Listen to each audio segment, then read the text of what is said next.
Azərbaycanda uşaq musiqisinin əsasını qoyan, Azərbaycanın ilk peşəkar ali təhsilli bəstəkarlarından biri olan, cəmi 23 yaşında vəfat edən Asef Zeynallı.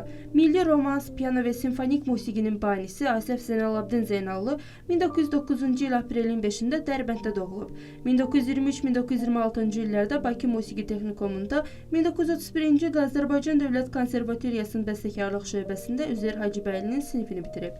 1929-31-ci illərdə Fəhlə Teatrında musiqi bölməsinin müdiri və Azərbaycan Proleter Musiqiçilər Birliyinin sədri işləyib. Tofiq Quliyev və Qara Qarayev bir müddət onun tələbələri olublar. Azərbaycan musiqi tarixində ilk romanslar Asef Zeynallının adı ilə bağlıdır.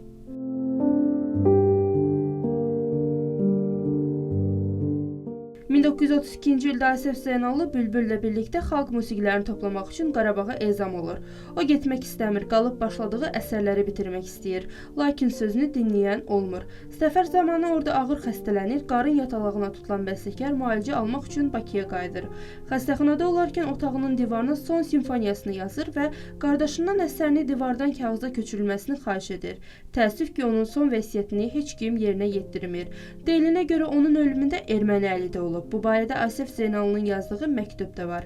Həmin məktubda o ermənilərdən şikayətlənib. Ermənilər onu şovinist adlandıraraq bəhanə gətirirlər ki, o dərs deyərkən türk, yəni Azərbaycanlı şagirdlərə daha çox diqqət ayırır, ermənilərə isə yox.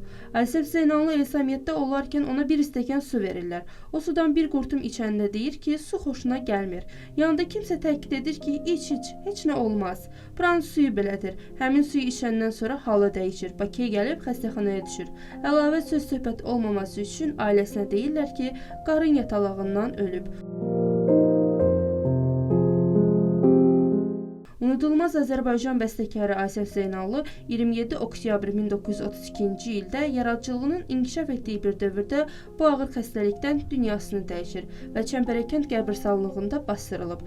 Sonralar isə Qurd Qapısı qəbirstanlığına köçürülüb.